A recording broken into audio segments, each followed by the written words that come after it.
हे नाथ नारायण वासुदेवा कृष्ण गोविंद हरे मुरारी हे नाथ नारायण वासुदेवा।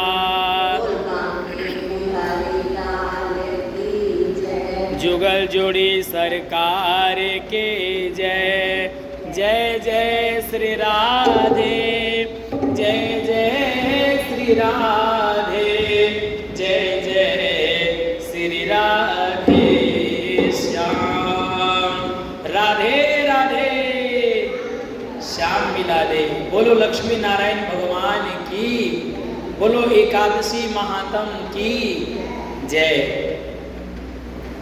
हमने इससे पहले जेठ महीने के सबसे बड़ी एकादशी भीमसेनी एकादशी निर्जला एकादशी कथा हमने इससे पहले सुना था। आज आषाढ़ महीने के कृष्ण पक्ष की एकादशी है। इसका क्या नाम है, क्या विधि है और इस व्रत को करने से क्या फल मिलता है, यह सभी हम इस कथा में सुनेंगे। तो आइए एकादशी महात्म की कथा श्रवण करिए। धर्मराज युधिष्ठिर कहने लगे कि हे प्रभु, हे महाराज, मैंने जेठ शुक्ल पक्ष की एकादशी का व्रत का महात्म सुना। अब कृपा करके आषाढ़ कृष्ण पक्ष की एकादशी का वर्णन कीजिए। इस एकादशी का क्या नाम है तथा क्या महात्म है, सो कृपा करके सब कुछ वर्णन कीजिए। भगवान श्री कृष्ण कहने लगे कि हे राजन, आषाढ़ महीने के कृष्ण पक्ष की एकादशी का जो नाम है वह योगिनी एकादशी है। इसके व्रत करने से समस्त पाप नष्ट हो जाते हैं। इस लोक में भोग करके परलोक में मुक्ति देने वाली है। यह तीनों लोकों में प्रसिद्ध है। मैं तुमसे पुराणों में वर्णन की हुई कथा सुना रहा हूँ, सो ध्यान पूर्वक सुनो।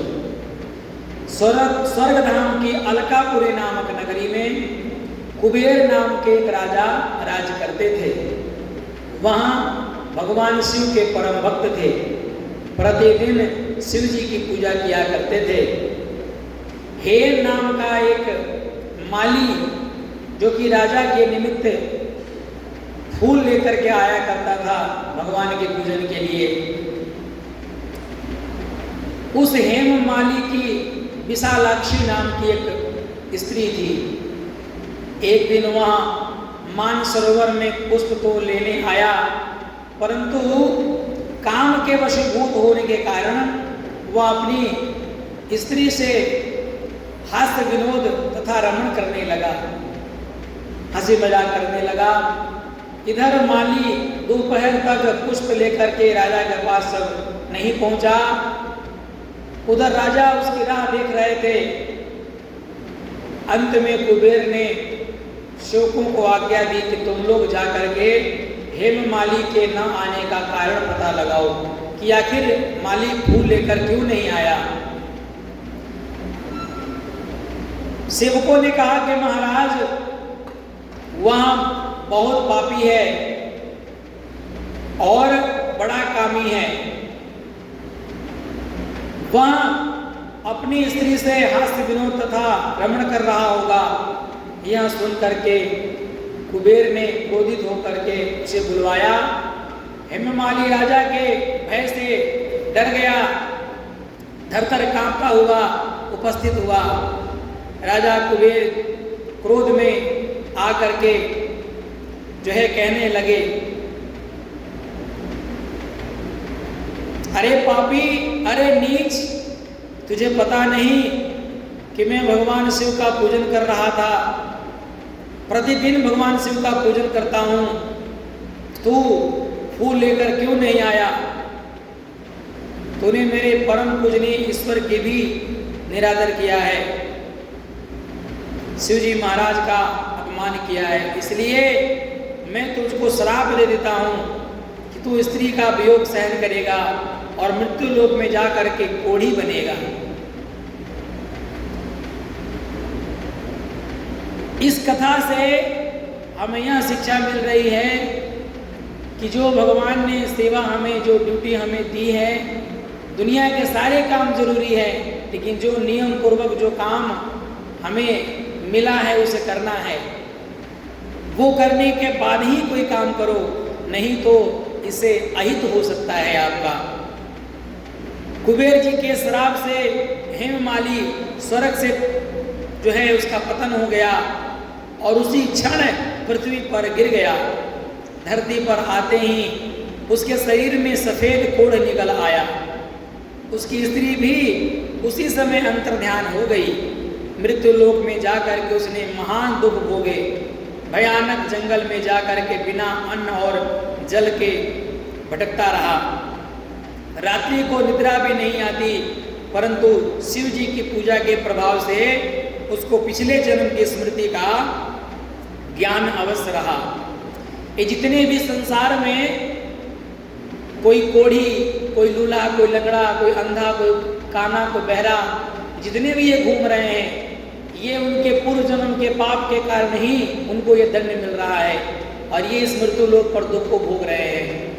जो शरीर से स्वस्थ है, हृष्ट पुष्ट है, सुंदर है, इसका मतलब है कि वह बहुत अच्छा कर्म किया है और भगवान की उसके ऊपर बड़ी कृपा है। एक दिन वहां घूमते घूमते मार्कंड ऋषि के आश्रम में पहुंच गया, जो ब्रह्मा से भी अधिक बूढ़े थे और जिनका आश्रम ब्रह्मा की सभा के समान ही लगता था। मार्कंडेय ऋषि के बारे में सभी जानते हैं। भगवान शिव ने उनको अपनी आयु दी है और वहीं 12 वर्ष के बालक मार्कंडेय ऋषि हुए।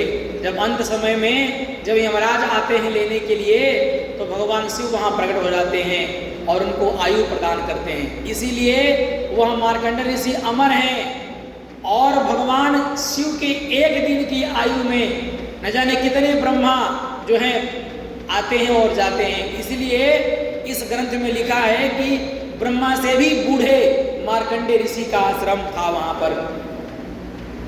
उनकी सभा भी ब्रह्मा के समान ही लगती थी। हेममाली वहां जा करके उनके चरणों में गिर गया। उसको देख करके मार्कंडेय ऋषि बोले कि तुमने ऐसा कौन सा पाप किया है जिसके प्रभाव से तुम्हें कोढ़ हुआ है और तुम महान दुख भोग रहे हो। हेममाली कहने लगा कि मैं कुबेर का सेवक हूँ और मेरा नाम हेममाली है। मैं राजा की पूजा के लिए नित्य प्रतिदिन पुष्प लाया करता था। एक दिन मुझसे अपनी स्त्री के साथ विहार करते तो देर हो गई। दोपहर तक मैं पुष्प लेकर नहीं पहुंचा तो उन्होंने मुझे श्राप दे दिया कि तुझे स्त्री का वियोग होगा और मृत्यु लोक में जाकर के कोढ़ी बन करके दुख भोगेगा। इस श्राप से मैं कोढ़ी होकर के अत्यंत दुख भोग रहा हूँ। अतः आप कोई ऐसा उपाय बताइए जिससे मेरा यहाँ दुख दूर हो जाए। इस पर मार्कंडेय ऋषि बोले कि तूने मेरे सम्मुख आकर के सत्य वचन कहे हैं, इसलिए मैं तुम्हारे उद्धार के लिए एक ऐसा व्रत बताता हूँ। यदि तुम करोगे तुम्हारे सभी पाप नष्ट हो जाएगा और तुम्हारी सभी मनोकामना पूरी हो जाएगी। हे हेममाली, तुम आषाढ़ महीने के कृष्ण पक्ष की योगिनी एकादशी का व्रत करो। इसके करने से तुम्हें मनोवांछित फल की प्राप्ति होगी।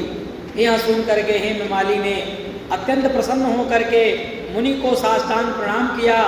मुनि ने उसको अत्यंत स्नेह के साथ उठाया, प्रेम के साथ उठाया और हेममाली ने मुनि के कहने के अनुसार, कथन अनुसार विधि पूर्वक एकादशी का व्रत रखा।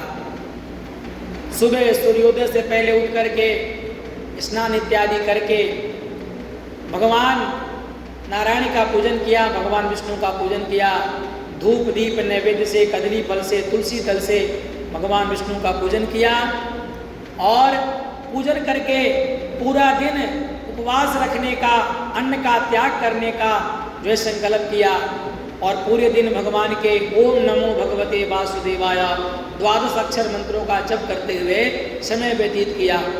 रात्रि में जागरण किया और भगवान का कीर्तन करते हुए समय व्यतीत किया। इस प्रकार से कठिन व्रत करते हुए हेममाली ने अपना समय व्यतीत किया। इस व्रत के प्रभाव से अपने पुराने स्वरूप में आ गया और स्त्री के साथ विहार करने लगा। तो हे राजन, वह योगिनी एकादशी का व्रत 88,000 ऋषियों को, ब्राह्मणों को भोजन कराने के बराबर फल देता है। इसके व्रत से सभी पाप नष्ट हो जाते हैं और अंत में मनुष्यों को स्वर्ग की प्राप्ति होती है। जो भी पाप से मुक्त होना चाहते हैं और इस संसार में सभी सुखों को भोग करके अंत समय में जो है 84 के चक्कर से मुक्त होना चाहते हैं, भगवान के शाश्वत धाम में निवास चाहते हैं, उन सभी मनुष्यों को एकादशी का व्रत अवश्य करना चाहिए। इस प्रकार से भगवान ने युधिष्ठिर को, धर्मराज को योगिनी एकादशी कथा सुनाई। बोलो बांके बिहारी लाल की जय, बोलो एकादशी महात्म की जय। गोविंद हरे गोपाल हरे जय जय प्रभु दीन दयाल हरे। गोविंद हरे गोपाल हरे जय जय प्रभु दीन दयाल हरे। जय जय प्रभु दीन दयाल हरे, जय जय प्रभु दीन दयाल हरे।